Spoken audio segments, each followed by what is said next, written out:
We are looking at chapter number 1, how, when and where. In history, how, when and where, what we are discussing is how important are the dates. This is a picture where Brahmanas, they are offering Shastras to Britannia, right? This is frontispiece to the first map produced by James Rennell in 1782. Now, Rennell was asked by Robert Clive to produce maps of Hindustan. An enthusiastic supporter of British conquest of India, Rennell saw preparation of maps as essential for the process of domination of India. So this picture tries to suggest that Indians willingly gave over their ancient text to Britannia, the symbol of British power, as if they were asking them to protect the Indian culture. So this is Hindustan by J. Rennell. Here the books are being shared, and this picture where this person is standing, it has a lion on the back side. So this is important. With the pretext, we start how important are dates, why the dates are there. It's always all time debatable thing that history means just learning the dates. You might find people saying that I find history boring because it is all about memorizing the dates, only memorizing the dates. But history is also about the changes over a time. That is what was in the past, what things were in the past, and how things have changed. So whenever we compare the past with the present, we refer to time. So we talk of before and after. So here we see that a cup of tea, everyone, you and me, we drink. But this cup of tea we have not started drinking this tea in 1 day or 2 days. It's a continuous process. The railways, how railways came into existence. Reading the paper in the morning, you might be curious about how people got to hear about things before newspaper began to be printed. So you must be answering that. That is, that there are certain ways we cannot, or there are certain things which were going on in the history that we cannot just say one date.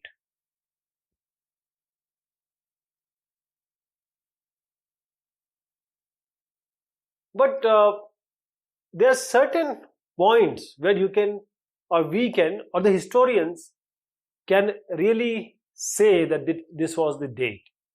First of all, the things have not changed in a day. That's what I said. So there is a span of time. There is a span of time, and it just didn't happen in 1 day. Everything took a time. So you can talk about a time duration or a period.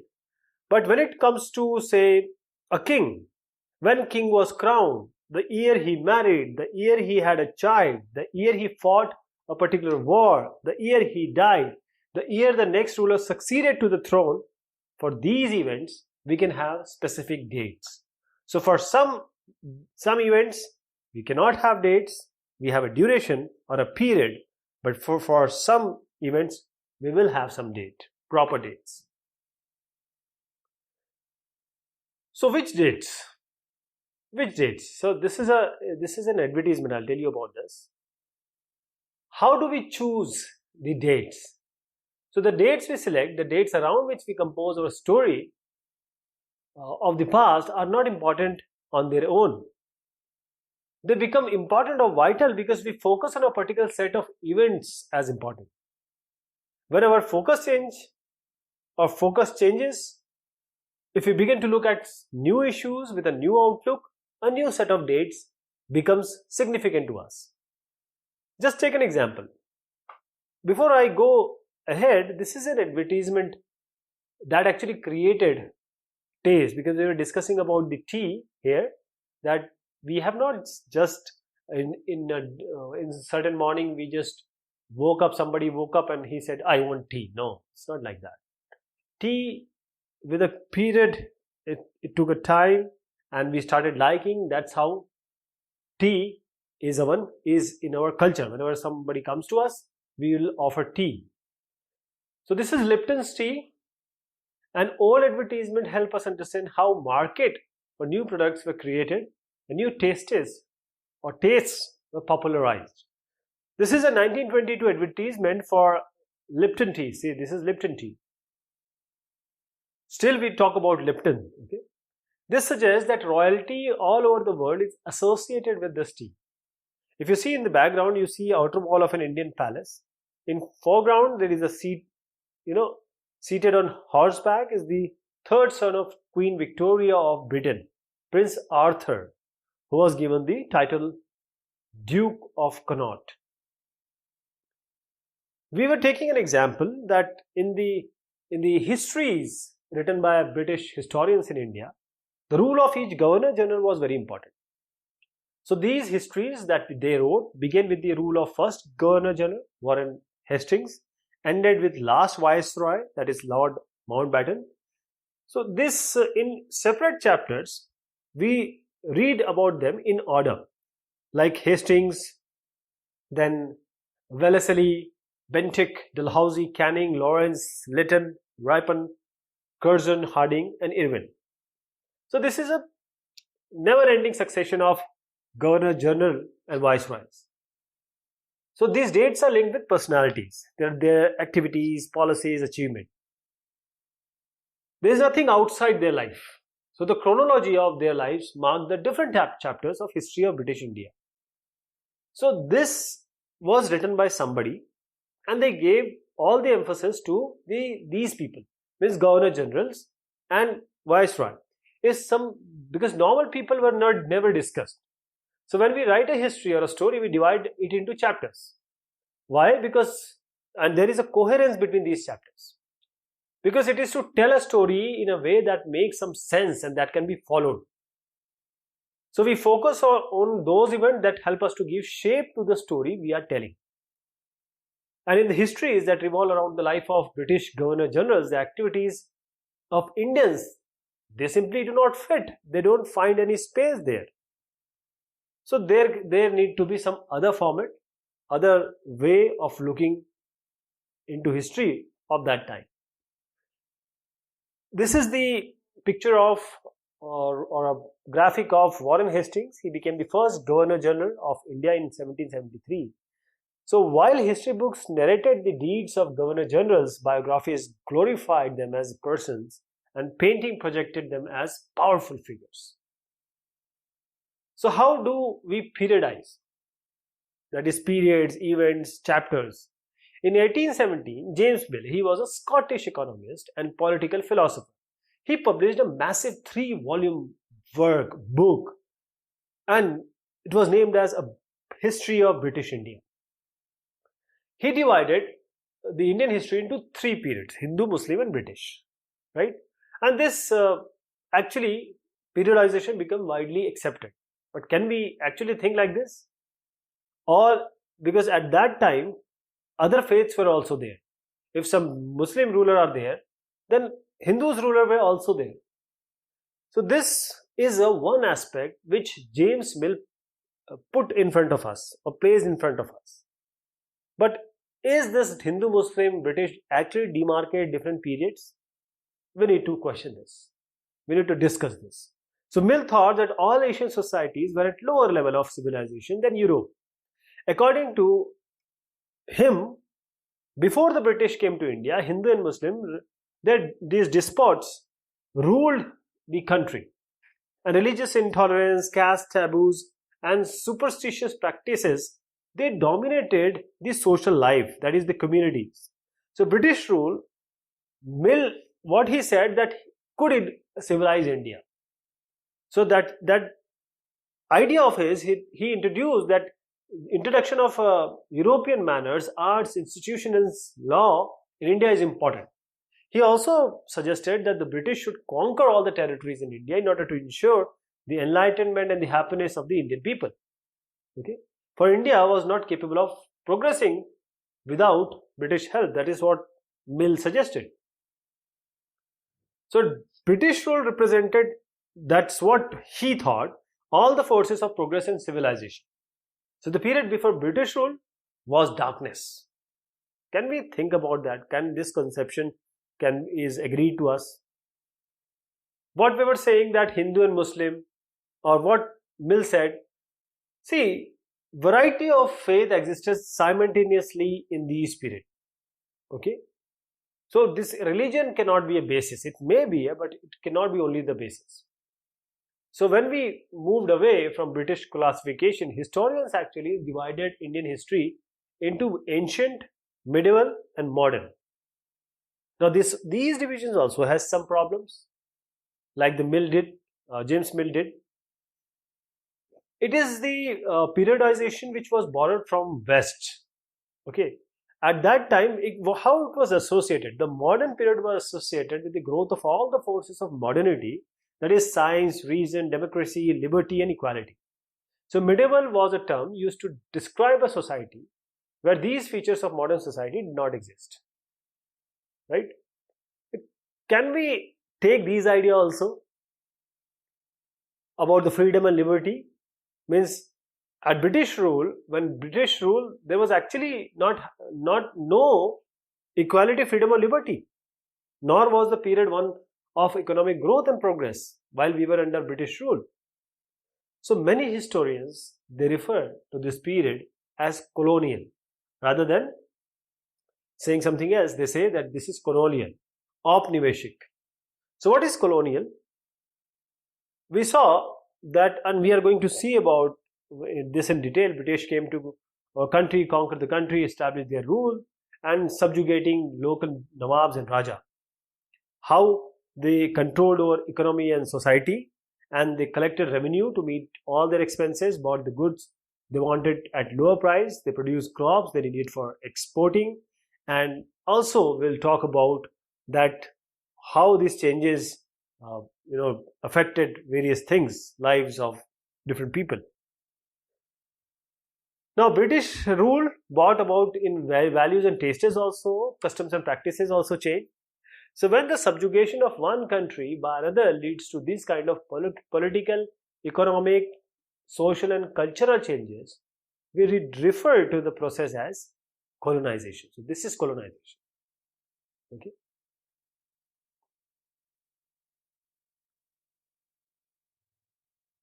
So how do we know what was going on at that time? This is the report to the Home Department. I'll just read this. But before that, what sources do historians use in writing about the last 250 years of Indian history? So we have administration produces records. One very important source is the official record of British administration. British believed that writing is very important. Every instruction, plan, policy, decision, agreement, investigation had to be clearly written. And once this was done, they thought that it could be properly studied and debated. And this conviction produced an administrative culture of memos, notings, and reports which are still there in the government organizations. So the British also felt that all important documents and letters needed to be carefully preserved. So they set up record rooms that are attached to all administrative institutions like the village Tehsildar office, collectorate, the commissioner office, the provincial secretariats, the law courts. All have their own record rooms. And archives and museums, these are specialized institutions. These were also established to preserve important records. The letters and memo that moved from one branch of administration to another in 19th century can still be read in the archives. Okay, so these notes, reports that district official prepared, or the instruction and directives that were sent by the official at the top to provincial administrators, you can study that also. So in the early years of 19th century, these documents were carefully copied out and beautifully written by calligraphists. Who are these calligraphists? Who are master of beautiful writing, by those who specialize in the art of beautiful writing.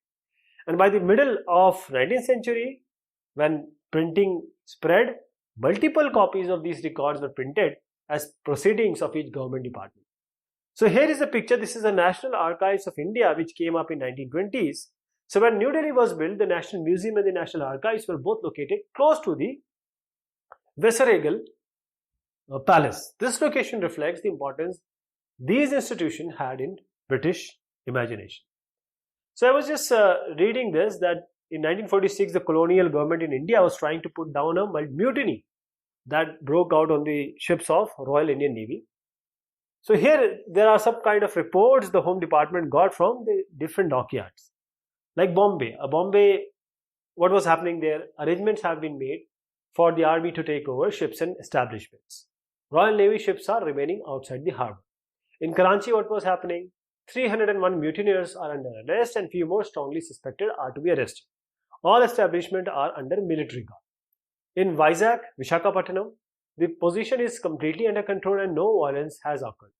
So these military guards have been placed on ships and establishments, and no further trouble is expected except that few men may refuse to work. So this is from Director of Intelligence Headquarters, Indian Command Situation, which was found in this report. At this time, this survey, that is Sarvekshan, this became very important. Under colonial administration, British believed that the country had to be properly known in order to effectively administer. That is why surveying became important. So the surveying was done, detailed surveys were done to map the entire country. In the villages, revenue surveys were conducted, and the effort was to know the topography, the soil quality, the flora, fauna, local histories, and the cropping pattern. Okay.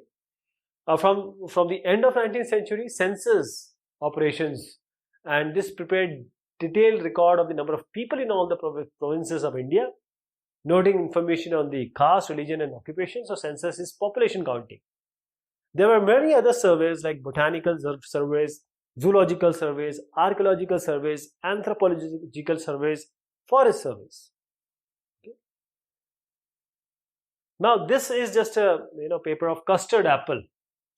This is Sitafal, 1770. So botanical gardens and natural history museums established by British collected plant specimen and information about their uses.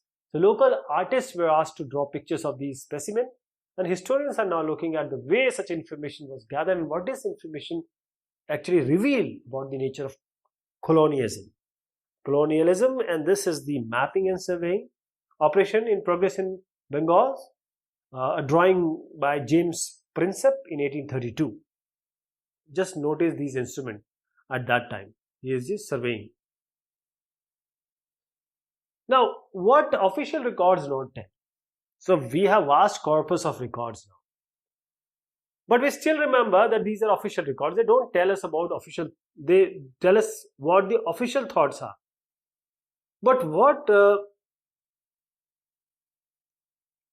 they were interested in, what they wish to preserve the prosperity, that is what we know, because this is official record.